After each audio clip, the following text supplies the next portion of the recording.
Hello everybody, welcome to the Way of Solution. 1st July 2026 July মাসের আজ প্রথম দিনের কারেন্ট অ্যাফেয়ার্স। ডেলি আমরা কারেন্ট অ্যাফেয়ার্স যেমন আগের মাসগুলোতে চর্চা করেছি, তেমনি জুলাই, আগস্ট, সেপ্টেম্বর এইভাবে কিন্তু আমরা সমস্ত কারেন্ট অ্যাফেয়ার্স চর্চা করব the way of solution, West Bengal's number 1 education channel. এখানে তোমরা ডেলি কারেন্ট অ্যাফেয়ার্স দেখতে পাবে। সমস্ত পরীক্ষার জন্য এই কারেন্ট অ্যাফেয়ার্সগুলো তোমরা করতে পারো এবং একদমই ফ্রি অফ কস্ট এটা উপলব্ধ থাকবে আমাদের এই চ্যানেল দ্য ওয়ে অফ সলিউশনে। তোমরা সকালবেলাতে লাইভ ক্লাসটি দেখতে পাবে সকাল 6টাতে। চলো শুরু করছি আজ আমাদের 1 জুলাইয়ের কারেন্ট অ্যাফেয়ার্স দিয়ে। TWS একাডেমি অ্যাপ যারা নতুন স্টুডেন্টস তাদের সকলকে বলি, ডাউনলোড না করলে ডাউনলোড করে ফেলো এবং এখান থেকে নিজের প্রস্তুতিটাকে আরও জোরালো করো। আমাদের প্রথম আজকের দিনের কারেন্ট অ্যাফেয়ার্স একটা দিবস দিয়ে শুরু হচ্ছে। ভারতে প্রতি বছর কোন তারিখে জাতীয় চিকিৎসক দিবস পালন করা হয়?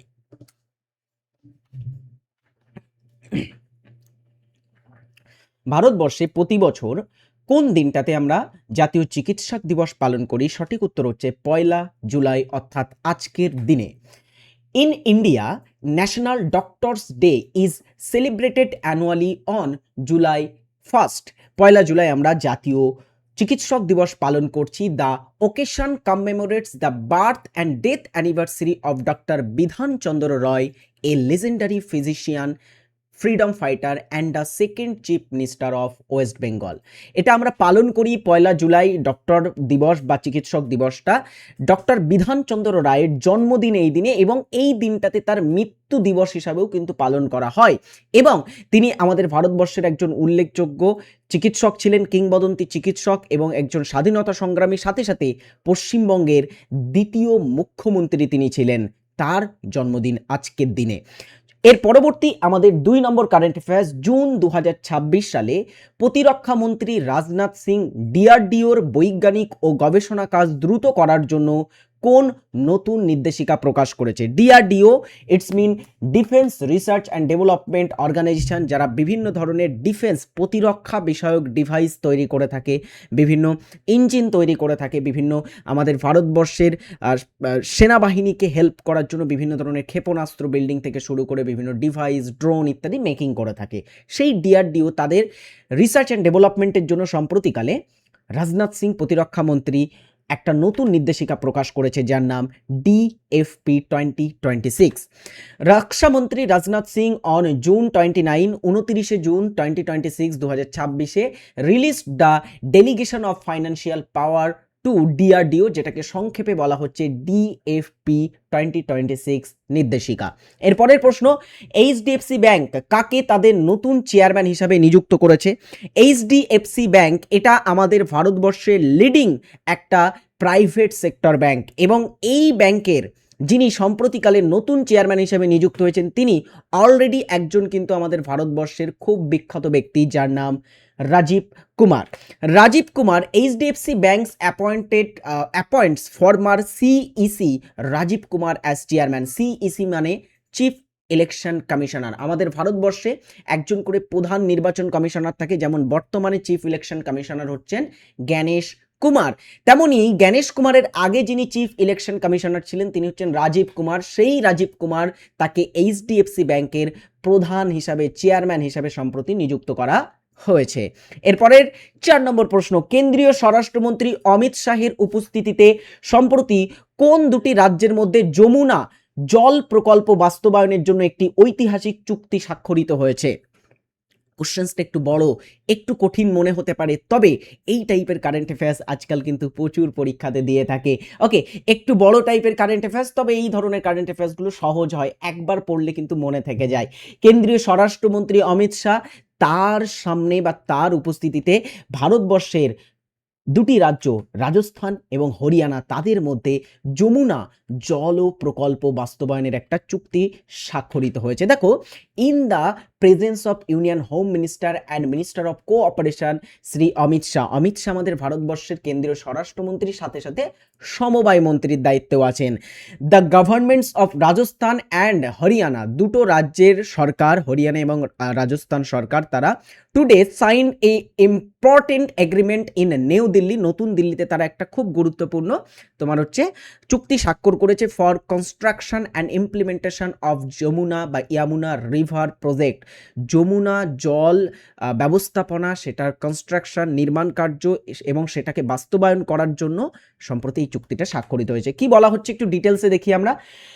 কেন্দ্রীয় স্বরাষ্ট্রমন্ত্রী ও সমবায় মন্ত্রী শ্রী অমিত শাহের উপস্থিতিতে রাজস্থান এবং হরিয়ানা সরকারের মধ্যে যমুনা জল প্রকল্প নির্মাণ ও বাস্তবায়নের লক্ষ্যে একটি গুরুত্বপূর্ণ চুক্তি স্বাক্ষর করা হয়েছে। এই চুক্তির মাধ্যমে হরিয়ানা এবং রাজস্থানের দীর্ঘদিনের জনগণের যে দীর্ঘদিনের প্রায় 3 দশকের জল সংক্রান্ত যে সমস্যা, সেটা কিন্তু সমাধান হলো। এই চুক্তি প্রধানমন্ত্রী নরেন্দ্র মোদীর দেওয়া আলোচনার মাধ্যমে, হ্যাঁ, সলিউশন থ্রু ডায়ালগ এর মন্ত্রকের চমৎকার একটা উদাহরণ। আচ্ছা, প্রধানমন্ত্রী মোদীর সহযোগিতামূলক যুক্তরাষ্ট্র কাঠামো বার্তাটি হরিয়ানা রাজস্থান জলশক্তি মন্ত্রক প্রকৃত অর্থেই বাস্তবায়িত করেছে। এই চুক্তির ফলে রাজস্থানের সিকার, চুরু, ঝুনঝুনু এবং হরিয়ানার ভিওয়ানি ফতেবাদ অঞ্চলে পানীয় জলের সরবরাহ ব্যবস্থা করা হবে। যে বৃষ্টির জল আগে কোনো কাজে না লেগে অপচয় হয়ে যেত, সেই বৃষ্টির জল এখন কি করা হবে এই চুক্তির ফলে, তা এখন মানুষের তৃষ্ণা মেটাবে, বড় জলাশয় করে বৃষ্টির জলটাকে সেখানে রিস্টোর করা হবে বা পুনর্ভরণের সহায়তা করবে সেটা, ঠিক আছে, জলের স্তর বাড়ানোর জন্য এটা সহায়তা করবে। এই চুক্তিটি হরিয়ানা ও রাজস্থান উভয় রাজ্যের জন্যই একটি উইন উইন বা পারস্পরিক লাভজনক পরিস্থিতির চমৎকার উদাহরণ। কেন্দ্রীয় জলশক্তি মন্ত্রী বর্তমানে শ্রী CR পাটিল আছেন। সেই CR পাটিলের সভাপতিত্বে মাত্র কয়েকদিনের মধ্যে এই সমস্যার সমাধান খুঁজে বের করা হয়েছে। আচ্ছা, এরপরে আমাদের 5 নম্বর প্রশ্ন দেখো, দারুণ একটা ইম্পর্টেন্ট প্রশ্ন কারেন্ট অ্যাফেয়ার্সের।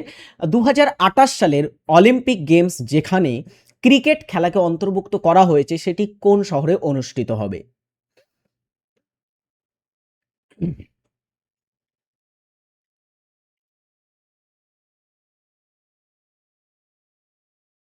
চলো, 2028 সালে আপকামিং যে আমাদের অলিম্পিক গেমস হতে চলেছে, সেটি হবে আমেরিকা যুক্তরাষ্ট্রের লস অ্যাঞ্জেলেস শহরে।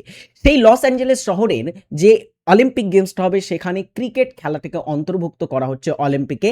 Indian women's cricket team qualifiers for Los Angeles 2028 Olympics. 2028 সালে লস অ্যাঞ্জেলেস অলিম্পিকের জন্য ভারতীয় মহিলা ক্রিকেট দল প্রথম দেশ হিসেবে বা প্রথম ক্রিকেট দল হিসাবে সম্প্রতিকালে কোয়ালিফাই করেছে। এরপরে কে ভারতের 31তম সেনা প্রধান হিসেবে দায়িত্বভার গ্রহণ করলেন?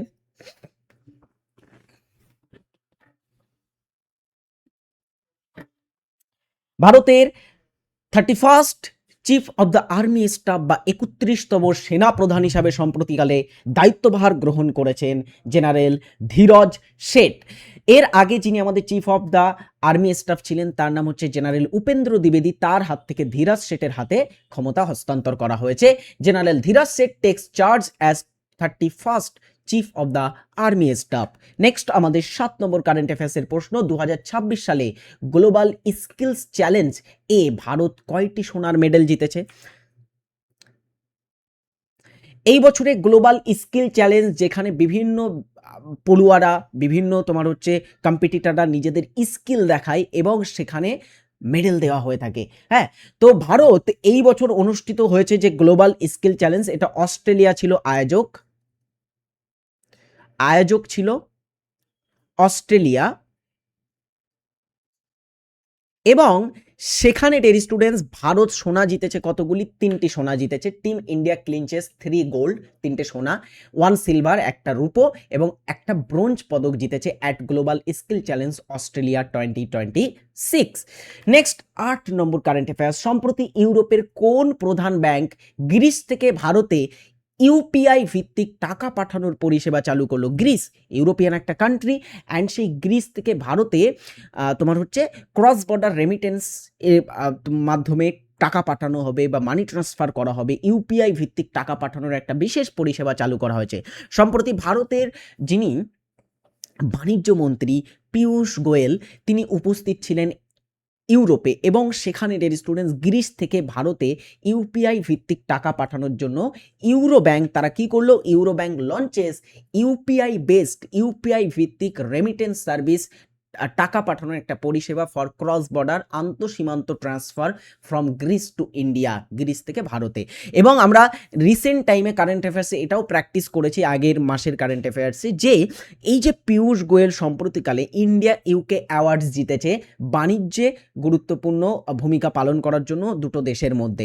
অলরাইট, নেক্সট প্রশ্ন দেখো, সম্প্রতিকে সমগ্র শিশু বাল স্বাস্থ্য কার্যক্রম জাতীয় কর্মসূচির সূচনা করেছেন।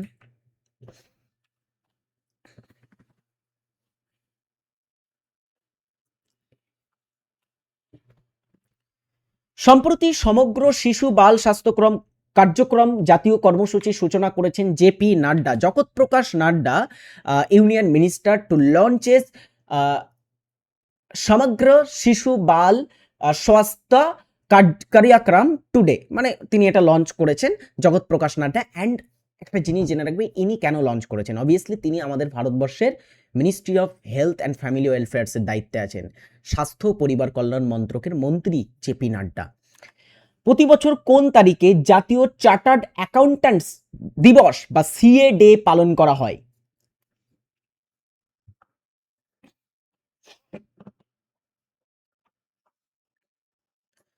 জাতীয় চার্টার্ড অ্যাকাউন্ট্যান্টস দিবস বা সিএ ডে প্রতি বছর পালন করা হয় 1 জুলাই। এই বছরেও কিন্তু সেলিব্রেট করা হয়েছে সিএ ডে অন জুলাই 1। এই ছিল আমাদের আজকের প্রথম জুলাই মাসের 10টি ইম্পর্টেন্ট গুরুত্বপূর্ণ কারেন্ট অ্যাফেয়ার্স। যতগুলো ইম্পর্টেন্ট নিউজ আমরা পেয়েছি তার থেকে গুরুত্বপূর্ণ বাছাই করা কিছু কারেন্ট অ্যাফেয়ার্স আমরা রেখেছিলাম আজকের পর্বটিতে। আই হোপ দিস যে সেশন যেটা আমি করাচ্ছি তোমাদের, এই সেশনটা রেগুলার তোমরা যেটা ওয়াচ করছো তোমাদের অনেক হেল্প হচ্ছে, এবং এইভাবে রেগুলার কিন্তু তোমরা কারেন্ট অ্যাফেয়ার্সটা আমার সাথে চর্চা করতে থাকো। Current affairs makes you perfect, and তোমাকে কারেন্ট অ্যাফেয়ার্স কী করবে, তোমার অনেক কনফিডেন্স দেবে। কারেন্ট অ্যাফেয়ার্স পরীক্ষাতে যখন আসবে, তুমি যখন কমন পাবে, এর থেকে সুখের বিষয় কিন্তু কিছু হয় না। তো ডেলি কারেন্ট অ্যাফেয়ার্স চর্চা করতে হলে অবশ্যই আমাদের এই চ্যানেলটিকে সাবস্ক্রাইব করে ফেলো যারা নতুন আছো। এসএসসি জিডিএমটিএস এর ব্যাচ লঞ্চ হয়ে গেছে, যারা অ্যাডমিশন নাওনি অবশ্যই একবার চেক আউট করে নিতে পারো। এখন কিন্তু অফার চলছে, আর অফারের মধ্যে ভর্তি হলে অনেক কিন্তু তোমাদের সুবিধা হবে, অনেক টাকা কিন্তু তোমরা এখান থেকে সেভ করতে পারবে। চলো শুরু করছি আজকের আমাদের জিকে প্রশ্নোত্তর। ইয়েস, আমরা কিন্তু নতুন মাস বলে যে জিকে প্রশ্নোত্তরটা করা বন্ধ করে দেবো এমন নয়, জিকে প্রশ্নোত্তর চলবে চলবে চলবে। চলো দেখি গুরুত্বপূর্ণ কয়েকটা জিকে প্রশ্নোত্তর প্র্যাকটিস করে। প্রথম প্রশ্ন, এটিপির সঠিক পূর্ণরূপ কোনটি?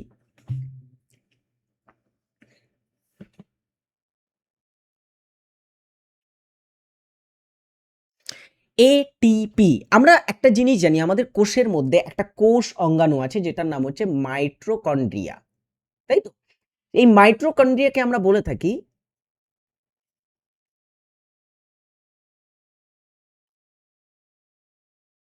মাইটোকন্ড্রিয়াকে বলা হয় কোষের শক্তিঘর।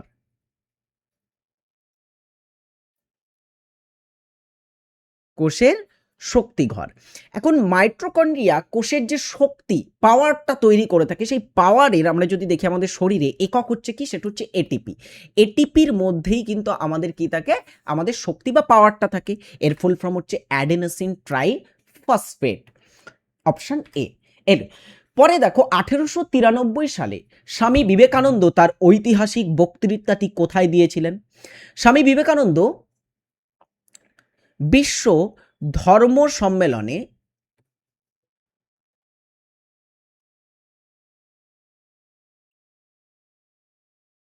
যোগ দেন, এবং তিনি বিশ্ব ধর্ম সম্মেলনে যোগ দেন কবে? অ্যান্সার হচ্ছে 1893। কোথায়? আমেরিকার শিকাগো শহরে। তাহলে এখানে সঠিক উত্তর অপশন ডি। হিরোশিমায় ফেলা পারমাণবিক বোমাটির সাংকেতিক নাম কি ছিল? দ্বিতীয় বিশ্বযুদ্ধ, আমাদের একটু পিছনে যেতে হবে। দ্বিতীয় বিশ্বযুদ্ধ সময়কাল কখন ছিল? দ্বিতীয় বিশ্বযুদ্ধ হয়েছিল 1939 থেকে 1945। এই বিশ্বযুদ্ধে আমরা জানি জাপানের মতো দেশ, জার্মানির মতো দেশ এরা কিন্তু হেরে গেছিল। তো জাপান হারার পিছনে প্রধান কারণ কি ছিল? একদমই দ্বিতীয় বিশ্বযুদ্ধের শেষ পর্যায়ে গিয়ে জাপান কিন্তু আত্মসমর্পণ করতে চাইছিল না। তখন কি হয়, আমেরিকান ট্রুপস তারা জাপানের উপরে দুটো শহরে বোমা বিস্ফোরণ ঘটায়। একটা হচ্ছে হিরোশিমাতে এবং আরেকটা হচ্ছে নাগাসাকিতে বোমা বিস্ফোরণ ঘটায়। এই যে দুটো শহরে বোমা বিস্ফোরণ করানো হয়, অ্যাটমিক বোমা ফেলা হয়, তার মধ্যে হিরোশিমায় যে বোমাটা ফেলা হয় সেটা হচ্ছে লিটল বয়। এবং এই লিটল বয়টা কবে ফেলা হয়েছিল জানো? লিটল বয় বলে এই বোমাটা ফেলা হয়েছিল 1945-এর 6 আগস্ট, 6ই আগস্ট এটা ফেলা হয়েছিল এবং 6ই আগস্ট প্রতি বছর পালন করা হয় অ্যাজ এ হিরোশিমা ডে হিসাবে। আর নাগাসাকিতে ফেলা হয়েছিল ফ্যাট ম্যান নামক একটা বোমা, fat man, and the day was 1945 9th June, অর্থাৎ তার ঠিক 3 দিন পরে, হিরোশিমার ঠিক 3 দিন পরে এখানে নাগাসাকিতে একটা বোমা বিস্ফোরণ ঘটানো হয়েছিল। অ্যান্ড 9ই আগস্ট আমরা পালন করি নাগাসাকি দিবস। এটা হচ্ছে পৃথিবীর মধ্যে প্রথম কোনো শহর জনবহুল এরিয়াতে দুটো বোমা ফেলা হয় এবং এর ফলে প্রচুর মানুষের কিন্তু প্রাণহানি ঘটে। এটাকে বিংশ শতকের সবথেকে বর্বর ঘটনা বলে কিন্তু বর্ণনা করা হয়। এর পরের প্রশ্নতে আমরা কি পাচ্ছি দেখি। আসাম রাজ্যের সীমানা কোন দেশের সাথে যুক্ত? আসাম এমন একটা রাজ্য, এই নর্থ ইস্টের সবগুলো রাজ্যের সাথে সীমানা শেয়ার করে। দেখো টোটাল 7টা রাজ্যের সাথে সীমানা আছে, আর নর্থ ইস্টের 6টি রাজ্য, আর এদিকে আমাদের ওয়েস্ট বেঙ্গল, টোটাল 7টা রাজ্যের সাথে আসামের সীমানা আছে। অরুণাচল প্রদেশ, নাগাল্যান্ড, মণিপুর, মিজোরাম, ত্রিপুরা, মেঘালয় আর ওয়েস্ট বেঙ্গল, টোটাল 7টা রাজ্য। আর উত্তর পূর্ব ভারতের সব কটা রাজ্য অর্থাৎ 6টা রাজ্যের সাথে তার সীমানা আছে। ওকে, সো এখানে ডিয়ার স্টুডেন্টস আমরা দেখব যে আসাম রাজ্যটা চেয়ে দুটো মানে অন্য কান্ট্রির সাথেও তার আন্তর্জাতিক সীমানা শেয়ার করে। একটা হচ্ছে ভুটান আর একটা হচ্ছে বাংলাদেশ। মায়ানমারের সাথে আসামের কিন্তু কোনো সীমানা নেই। এখানে option C is right answer. Alright. আচ্ছা, অরুণাচল প্রদেশের কাদের কাদের সাথে সীমানা আছে? অরুণাচল প্রদেশের 3টে কান্ট্রির সাথে সীমানা আছে, ভুটান, চীন, তিব্বত বা চীন শাসিত তিব্বত, চীনও বলতে পারো, হ্যাঁ, ভুটান, চীন এবং মায়ানমারের সাথে। নাগাল্যান্ডের শুধু মায়ানমারের সাথে সীমানা আছে, মণিপুরের শুধু মায়ানমারের সাথে আছে, মিজোরামের আবার দুটো কান্ট্রির সাথে সীমানা আছে, একটা হচ্ছে মায়ানমার আর একটা বাংলাদেশ, আর ত্রিপুরার শুধুমাত্র বাংলাদেশের সাথে সীমানা আছে, আর মেঘালয়েরও শুধুমাত্র বাংলাদেশের সাথে সীমানা আছে। ওকে, আসামের, বাংলাদেশ, ভুটান দুটোর সাথে সীমানা আছে। আর আমাদের অবভিয়াসলি পশ্চিমবঙ্গের 3টে দেশের সাথে সীমানা আছে, সেটা হচ্ছে নেপাল, ভুটান ও বাংলাদেশের সাথে আমাদের পশ্চিমবঙ্গের সীমানা আছে। নেক্সট, এর পরের প্রশ্ন, কে চৌথ ও সার্দেশমুখী কর আদায় শুরু করেন?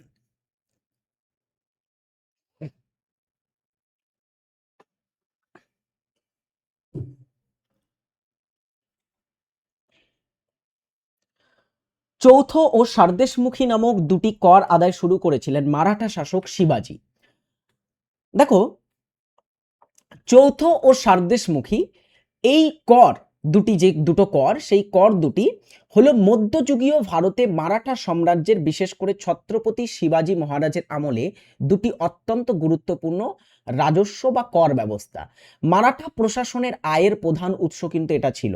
আচ্ছা, চৌথ মানে কি? চৌথ মানে টোটাল যে তোমার চৌথ শব্দের ব্যুৎপত্তিগত অর্থ বা সাংস্কৃতিক সব এর অর্থ হচ্ছে 1/4, মানে তুমি যেখানে চাষাবাদ করছো বা যতটা তুমি ইনকাম করছো তার 1/4 কি সেটাকে তোমার রাজস্ব হিসাবে দিতে হবে, এটা হচ্ছে চৌথ।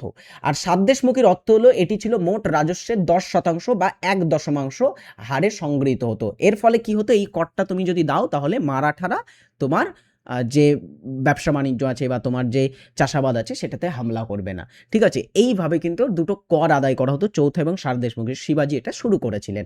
নেক্সট হচ্ছে, বিশ্বের বৃহত্তম অভ্যন্তরীণ বদ্বীপ কোন দেশে অবস্থিত? অভ্যন্তরীণ বদ্বীপ, স্যার অভ্যন্তরীণ বদ্বীপ আবার কি? বদ্বীপ সাধারণত নদীর মোহনাতে তৈরি হয়, আমরা সকলেই জানি, কিন্তু পৃথিবীর বুকে একটা এমন বদ্বীপ আছে যেটা কোনো সমুদ্রের তীরে বা নদীর একদমই নদী যেখানে সমুদ্রে মিশেছে এমন জায়গায় তৈরি হয়নি, একদমই ইনল্যান্ড, মানে কোনো একটা জায়গায় পৃথিবীর মধ্যে, ভূখণ্ডের মধ্যে তৈরি হয়েছে, সেটার নাম হচ্ছে বতসোয়ানা দেশ। বতসোয়ানা দেশে এটা আমরা দেখতে পাবো, এটার নাম হচ্ছে ওকাভাঙ্কা ডেল্টা। ঠিক আছে, ওয়াকা ভানকা বদ্বীপ বলা হয় এটাকে। এই বদ্বীপটা অবস্থিত আছে কোথায়? এই বদ্বীপটা অবস্থিত আছে বতসোয়ানা দেশে। বতসোয়ানা দেশে এই বদ্বীপটা আমরা দেখতে পাবো একদমই পৃথিবীর মানে ভূমিরূপের মধ্যে, ইনল্যান্ড বদ্বীপ এটা একটা, খুব ইন্টারেস্টিং এটা। এরপরের প্রশ্ন আমরা দেখব, এটা কোন কোষ অঙ্গাণুটি কোষের ভেতরের ক্ষরণ ও পরিবহনের সাথে যুক্ত?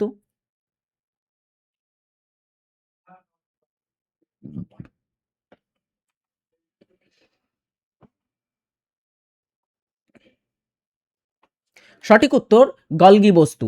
আচ্ছা, তোমরা কমেন্ট করে জানাও এই যে গলগি বডি, এটা কে আবিষ্কার করেছিলেন? গলগি বডি যেহেতু ক্ষরণ এবং পরিবহন করে, তাই এটাকে অনেক সময় কোষের ট্রাফিক বলা হয়, ঠিক আছে? কোষের ট্রাফিক সিগন্যালও বলা হয়। গলগি বস্তুর আবিষ্কারক কে ছিল? কমেন্ট বক্সে সকলে জানাবে এটা। এরপরে দেখো, মহাবীর চরিত গ্রন্থের রচয়িতাকে? কোশ্চেন্স 8। বিখ্যাত এই গ্রন্থ মহাবীর চরিত বলে এই গ্রন্থ কে রচনা করেছিলেন? কালিদাস, ভবভূতি, ভাস নাকি বিশক দত্ত? অ্যান্সার হচ্ছে ভবভূতি লিখেছিলেন মহাবীর চরিত। নিষিক্তকরণের পর পরিপক্ক ডিম্বাশয় কিসে পরিণত হয়? একটা ফুলের তোমার হচ্ছে ডিম্বাশয় থাকে, তো সেই ডিম্বাশয় যেখানে নিষেক হয়ে থাকে, ঠিক আছে, পরাগরেণু নিষেক হয়, তো সেখানে নিষিক্ত হওয়ার পরে একটা পরিপক্ক ডিম্বাশয় পরিণত হয় আস্তে আস্তে ফলে। তাহলে আমরা অ্যাকচুয়ালি কি খাচ্ছি? আমরা অ্যাকচুয়ালি ফল মানে ফুলের ডিম্বাশয়টাকে খাচ্ছি। হুম। মানবদেহে হাড়ের ফ্র্যাকচার বা ভাঙা স্থান শনাক্ত করতে কোন রশ্মির ব্যবহার করা হয় বা কোনটির ব্যবহার করা হয়? এক্স রে, রেডিও রশ্মি, গামা রশ্মি নাকি আল্ট্রাসাউন্ড?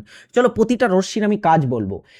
অবভিয়াসলি এটা আমরা সকলেই জানি, এক্স রের ব্যবহার করা হয়ে থাকে ভাঙা স্থান, শরীরের বিভিন্ন হাড় বা ভাঙা স্থান শনাক্ত করতে, ছবি বার করা হয়। রেডিও তরঙ্গের ব্যবহার কোথায় করা হয়? অনেক জায়গাতেই করা হয়। মোবাইলের সিগন্যাল, স্যাটেলাইটের সিগন্যাল দিতে কিন্তু রেডিও তরঙ্গের ব্যবহার করা হয়। গামা রশ্মির ব্যবহার অনেক জায়গাতে হয়, তার মধ্যে সবথেকে বেশি ব্যবহার আমরা এটা দেখব ক্যান্সারের চিকিৎসাতে একটা খুব ভালো ব্যবহার হয়ে থাকে গামা রশ্মির। এছাড়া আরও অনেক কাজে ব্যবহার করা হয়। আল্ট্রাসাউন্ড, এটা একটা ধরনের সাউন্ড ওয়েভ, অ্যান্ড এই সাউন্ড ওয়েভটা ব্যবহার করা হয় সমুদ্রের গভীরতা পরিমাপ করতে, সমুদ্রের মধ্যে কোনো বাধা আছে কিনা সেই সব পরিমাপ করতে আল্ট্রাসাউন্ডের খুব ব্যবহার করা হয়। এছাড়া আরও অনেক হয়তো ব্যবহার থাকতে পারে, এগুলো হচ্ছে প্রধান ব্যবহার। এছাড়া গৌণ ব্যবহারও এর থাকতে পারে। ওকে, এরপরে চলো আমরা আজকে একটা বাড়ির কাজ দিয়ে পর্বটি শেষ করব। ভারতীয় চলচ্চিত্রের সর্বোচ্চ পুরস্কার কোনটি? কমেন্ট বক্সে সকলে এটার উত্তর জানাবে। আশা করব এই প্রশ্নটির উত্তর সকলে পারবে। নতুন বছর, এই নতুন মাস, নতুন মাসের আমরা কারেন্ট অ্যাফেয়ার্স শুরু করেছি জুলাই মাস, তো এইভাবেই তোমরা ডেলি কারেন্ট অ্যাফেয়ার্স দেখতে থাকো এই চ্যানেল দ্য ওয়ে অফ সলিউশনে। ভালো থাকবে। Thanks for watching. জয় হিন্দ।